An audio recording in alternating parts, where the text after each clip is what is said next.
চরণে আশ্রয় নিলাম, তোমার কৃপায় জীবন পূর্ণ করো। এই দেখুন সিনটা একবার দেখুন, পেঁচিয়ে কেমন হয়ে গেছে। তো এই দেখুন বিশাল বড় প্যান্ডেল, আর এই যে সামনে ফাঁকা অংশটা দেখছেন, এখানে কীর্তন হবে। 5টা উনুন তৈরি করা হয়েছে, আর 5টা উনুনের উপর রয়েছে বিশাল আকার কড়াই। আর শ্রী শ্রী রাধাকৃষ্ণের বিগ্রহ মূল মন্দির থেকে পালকি করে বের করা হচ্ছে। হরি হরি তব নাম গাই, প্রেমের সাগরে ডুব দিতাই, তোমার কৃপায় জলুক আলো, মনের মন্দিরে শান্তির। নমস্কার বন্ধুগণ, কেমন আছেন আপনারা? আশা করি ভালো আছেন। সবার প্রথমে সবাইকেই জানাই ঝুলন যাত্রার শুভেচ্ছা। ঝুলন যাত্রা উপলক্ষে আমি আজকে চলে এসেছি মন্দির নগরী শ্রীধাম মায়াপুরে। মায়াপুরের দোলযাত্রা, মায়াপুরের রথযাত্রা আপনাদের দেখিয়েছি, তাই ঠিক করলাম মায়াপুরের ঝুলন যাত্রা কেমন হয় সেটাও নিজে দেখা যাক এবং আপনাদেরকেও দর্শন করা যাক। মায়াপুরের এই ঝুলন যাত্রা কোথায় হয়, যদিও বা মায়াপুরের প্রত্যেকটা মন্দিরে ঝুলন যাত্রা হয়ে থাকে, কিন্তু ইস্কন মন্দিরের ঝুলন যাত্রা কোথায় হয়, কতদিন চলবে, ভোগ প্রসাদের কি ব্যবস্থা আছে, সমস্ত খুঁটিনাটি তথ্য আমি শেয়ার করেছি এই ভিডিওতে আপনাদের সঙ্গে। ভিডিওটি ভালো লেগে থাকলে অবশ্যই লাইক, কমেন্ট, শেয়ার এবং সাবস্ক্রাইব করে আশীর্বাদ অবশ্যই করতে হবে। তো চলুন শুরু করা যাক আজকের ভিডিও।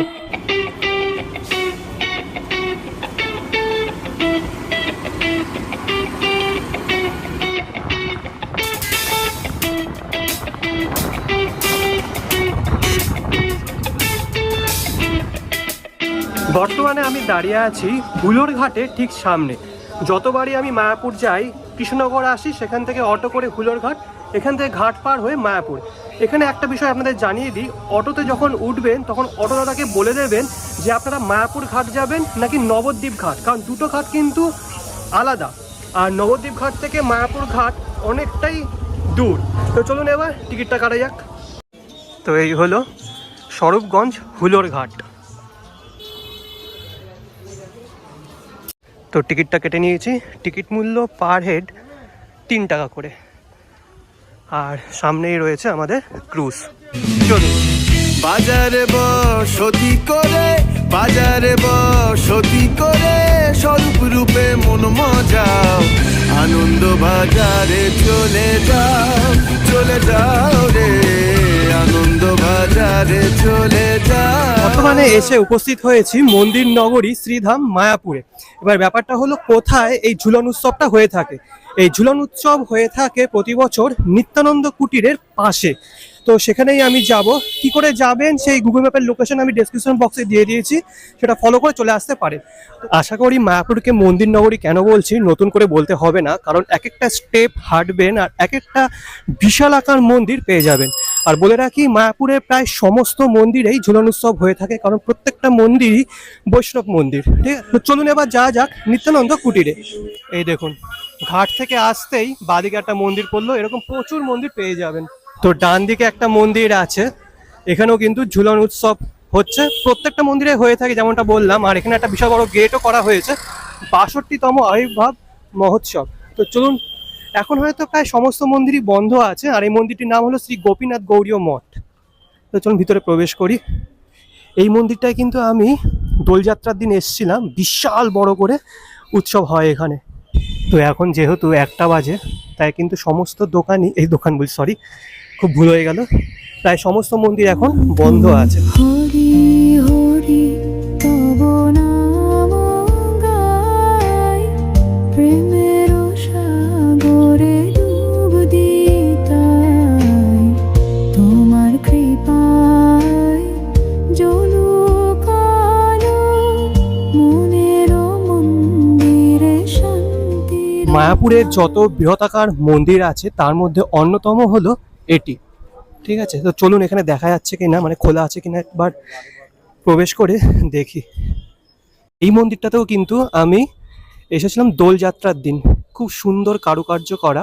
আর এটি হলো মেন মন্দির। মেন মন্দিরের সামনের দিকেও এখানে একটা মন্দির আছে, এই দেখুন, বেশ প্রস্ফুটিত পদ্ম ফুলের ন্যায় এই মন্দিরটি তৈরি।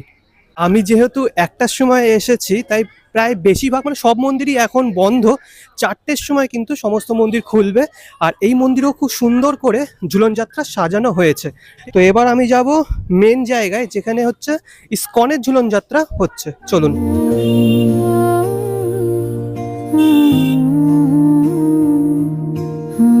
বর্তমানে এসে উপস্থিত হয়েছি ভারতবর্ষের সবথেকে বড় মন্দিরের সামনে, যেটি হলো মায়াপুর ইসকন মন্দির, অর্থাৎ মায়াপুর চন্দ্রোদয় মন্দিরের একদম সামনে। এটি হলো প্রবেশদ্বার। তো এখান থেকে চলুন প্রবেশ করি। তার দয়া যেন নদীর প্রবাহ, মোর সকল দুঃখ করুক নিরাশ্রয়। প্রবেশদ্বার দিয়ে প্রবেশ করেই ডান দিকে রয়েছে প্রসাদের কাউন্টার। এখানে এসে আপনারা কুপন নিয়ে নিতে পারেন। আর এর ঠিক সোজাসুজি রয়েছে ভজন কুটির, অর্থাৎ এখানে 24 ঘন্টা হরিনাম সংকীর্তন হয়ে থাকে, কখনো থামে না কিন্তু। আর এর পাশে এই যে রাস্তা, এই রাস্তা দিয়ে আমাদের যেতে হবে মূল মন্দিরে। চলুন। আর মন্দিরটা কি বিশাল, একবার দেখুন জাস্ট। যখন পুরোপুরি কমপ্লিট হয়ে যাবে দেখতে জাস্ট অপূর্ব লাগবে। দেখুন,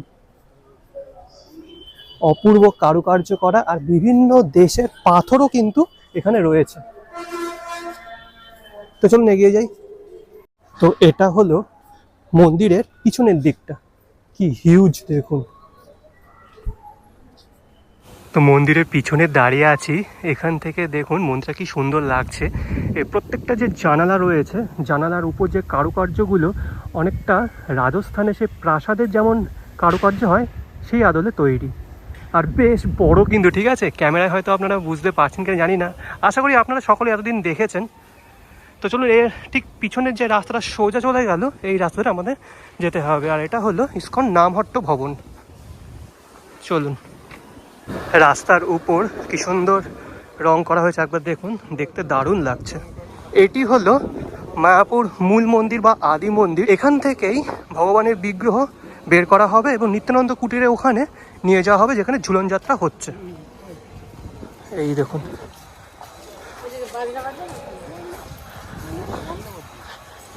এটা মেন মন্দির, আর এটা হলো নতুন মন্দির। চলুন আমরা এই দিক দিয়েই যাব। প্রথমে ঝুলনের জায়গাটা দেখে আসি, তারপর আবার এখানে আসবো, কারণ যখন বিগ্রহ বের করা হবে সেই দৃশ্যটাও আপনাদের দেখিয়ে দেবো। এই রাস্তা দিয়ে যখনই যাই তখনই মনটা জাস্ট ভালো হয়ে যায়।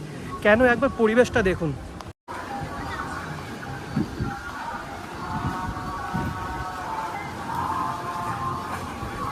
তো দেখতে পাচ্ছেন পাশ দিয়ে রাস্তা রয়েছে, আর এপাশে রয়েছে ফুটপাথ। এপাশ দিয়ে টোটো যাচ্ছে, আর এপাশ দিয়ে সাধারণ মানুষ হেঁটে হেঁটে যাতায়াত করছে, ঠিক আছে। আর এদিকে রয়েছে মায়াপুরের এক্সোটিক ভিলা, এখানেও আপনি থাকতে পারেন। আর এই সাইডে রয়েছে গৌরাঙ্গ ভবন, এখানে 100 থেকে 200 টাকায় ঘর পাওয়া যায়। চলুন। আর এই রাস্তাটা যেমনটা বললাম অপূর্ব লাগে, অপূর্ব। এই গৌরাঙ্গ কুটিরের ঠিক পাশেই এই ঝুলন যাত্রাটা হচ্ছে। সামনেই রয়েছে ঝুলন যাত্রার মাঠ, যেখানে ঝুলন হচ্ছে। সামনে রয়েছে বিশাল বড় একটা গেট, টেম্পোরারি গেট। আর এর ঠিক সামনে একটা অস্থায়ী মঞ্চ করে বা মণ্ডপ করে সেখানে প্রস্তুত করা হচ্ছে ভোগ প্রসাদ। তো চলুন একবার দেখিয়ে দিই আপনাদের। তো দেখতে পাচ্ছেন বিশাল বড় সড়ো আয়োজন এখানে। এখানে এখানে টোটাল 1টা 2টো 3টে 4টে 5টা উনুন তৈরি করা হয়েছে। আর 5টা উনুনের উপর রয়েছে বিশাল আকার কড়াই। এখানেই সমস্ত প্রসাদ প্রস্তুত করা হচ্ছে, দেখুন।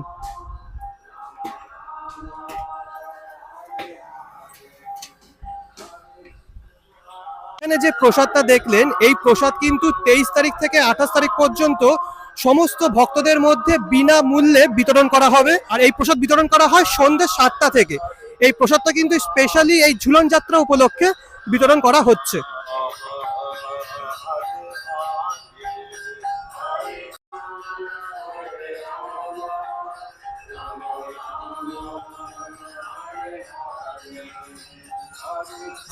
তো সুন্দর এরকম প্রবেশ পথ করা হয়েছে।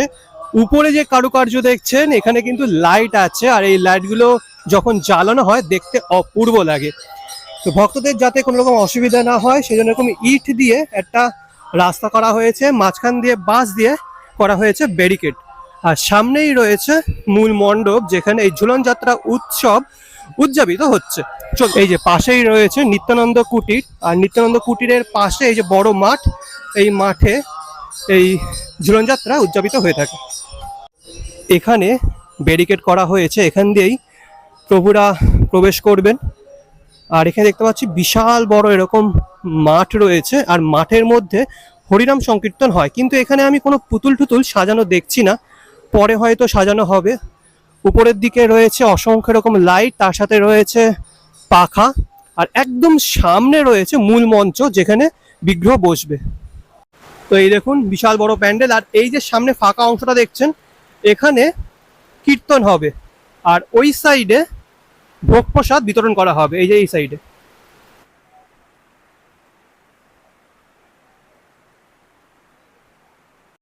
যেখানে শ্রী শ্রী রাধাকৃষ্ণ বসবেন তার ঠিক বাঁদিকে 3-4টে স্টল করা হয়েছে। এখানে দেখতে পাচ্ছেন ভোগ ভাণ্ডার, এখান থেকে প্রসাদ বিতরণ করা হবে। তারপরে রয়েছে বুক স্টল, মহাপ্রসাদ, এরকম নানান স্টল এখানে রাখা হয়েছে। ঝুলন যাত্রা আমরা ছোটবেলা থেকে যেমনটা দেখে এসেছি, বিভিন্ন পুতুল দিয়ে নানান কিছু সাজানো, গ্রাম সাজানো, তার মাঝখানে রাধাকৃষ্ণ বসে আছেন। এখানে কিন্তু সম্পূর্ণ আলাদা, এখানে শুধু শ্রী শ্রী রাধাকৃষ্ণই থাকবেন, আর পুতুল টুতুল দিয়ে সাজানো হয় না। এটা জানতে পারলাম যে প্রতিদিন 4টের সময় মূল মন্দির থেকে বিগ্রহ আনা হয় পালকি করে, তারপর এখানে রাখা হয়। ঘড়ি কাটা এখন বাজে 2টো, অনেক টাইম আছে, 2 ঘন্টা আছে। তো চলুন, পাশেই রয়েছে গোশালা, গোশালার থেকে ঘুরে আসি। তো এসে উপস্থিত হয়েছি মায়াপুরের গোশালার একদম সামনে, আর যে প্রবেশদ্বার সেটি কিন্তু খুব সুন্দরভাবে তৈরি করা। উপর দেখতে পাচ্ছেন 3টি এরকম গোমাতা নির্মাণ করা হয়েছে, আর এই গোমাতার মাথায় বসে রয়েছে সত্যিকারের পায়রা। তো চলুন ভিতরে প্রবেশ করি। গোশালা রয়েছে উপরে, আর নিচে রয়েছে 2টি স্টল। এখানে ঘি পাওয়া যায়, গোশালা থেকেই যে দুধ পাওয়া যায় সেই দুধ থেকে ঘি তৈরি হয়। ঠিক আছে, তো সিঁড়ি রয়েছে, চলুন সিঁড়ি দিয়ে উপরে উঠি।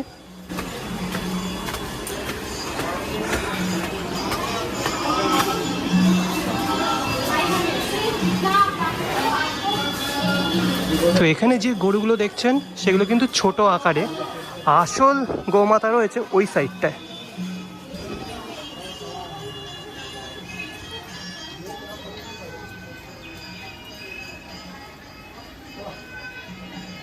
তো এখানে আছেন 2জন গোমাতা, আর একবার আকারটা দেখুন, ঠিক আছে, কি বৃহৎ।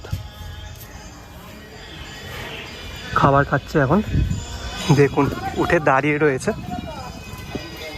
সিংটা দেখেছেন তো? দেখে মনে হচ্ছে আমার সাথে সেলফি তোলার জন্যই এখানে দাঁড়িয়ে রয়েছে। ঠিক আছে, বিশাল বড় ষাঁড়, ক্যামেরায় হয়তো বুঝতে পারবেন না, যখন দাঁড়াবে তখন আপনি বুঝতে পারবেন।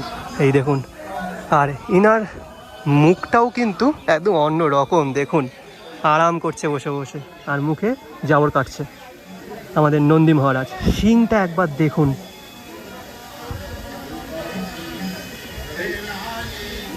যে গোমাতার কথা বলছিলাম তারা রয়েছে ওই সাইডে, এই দেখুন, কিন্তু ওদিকে যাওয়া যাবে না, এই অবধিই আমাদের লিমিটেশন। এই যে এখানে রয়েছে। আচ্ছা, সামনে যে গোমাতাকে দেখছেন, এই গোমাতাকে আমি দোলযাত্রার দিন দেখেছিলাম, একটু শরীরটা খারাপ আর বয়স হয়ে গেছে, শরীরটা দেখেই বুঝতে পারছেন। এই গোমাতা এখানটায় দাঁড়িয়েছিলেন, ঠিক আছে, দোলযাত্রার দিন। এই দেখুন শিংটা একবার দেখুন, পেঁচিয়ে কেমন হয়ে গেছে। তো এই গোমাতা কিন্তু বিশাল বড়, অনেকটা দূরে রয়েছে, সেজন্য এখন ছোট লাগছে, বিশাল বড় কিন্তু। এই দেখুন শিংটা দেখেছেন?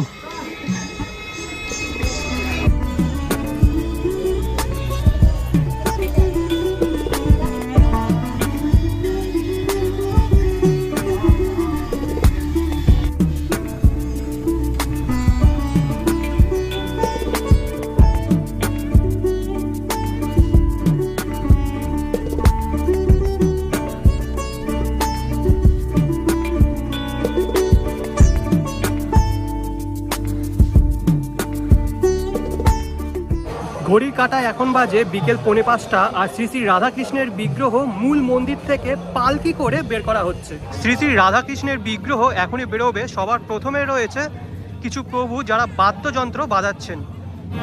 তো প্রভুদের কাঁধে করে পালকিতে চেপে বিগ্রহ এগিয়ে আসছে।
এখন একটা আরতি হচ্ছে, আরতির পর এই মণ্ডপের ভিতরে প্রবেশ করানো হবে।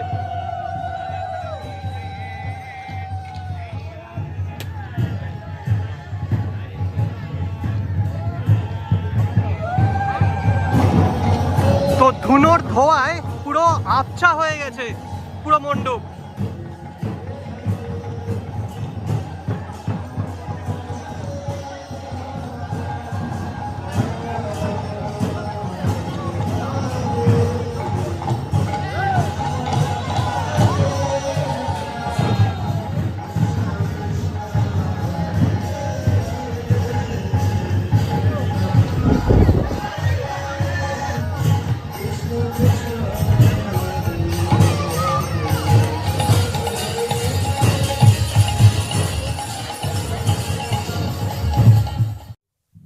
তো শ্রী শ্রী রাধাকৃষ্ণের অষ্টধাতু দ্বারা নির্মিত যে বিগ্রহ দেখলেন, এই বিগ্রহ মূল মন্দিরের যে শ্রী শ্রী রাধাকৃষ্ণের বিগ্রহ আছে অষ্টসখীর সাথে, সেই মঞ্চ বা সেই বেদির থেকে নিয়ে আসা হয়। তো একদম সামনে যেতে দিচ্ছে না, কারণ সামনে অনেক প্রভুরা আছেন। তাও আমি ইন্টারনেট থেকে ডাউনলোড করা কিছু ভিডিও আপনাদের দেখিয়ে দেব। এই যে দোলনা, এই দোলনার সাথে একটি রশি বাঁধা থাকে, সেই রশি ভক্তরা টান দেন এবং দোলনাটা দুলতে থাকে, দেখতে দারুণ লাগে। তো কেমন লাগলো আজকের এই উপস্থাপনা অবশ্যই কমেন্ট বক্সে কমেন্ট করে জানাবেন। যদি ভালো লেগে থাকে তাহলে লাইক, কমেন্ট, শেয়ার এবং সাবস্ক্রাইব করতে ভুলবেন না। আসি পরবর্তী কোনো এক ভিডিও নিয়ে, আনটিল দেন ভালো থাকবেন, সুস্থ থাকবেন। আজকের জন্য বিদায়।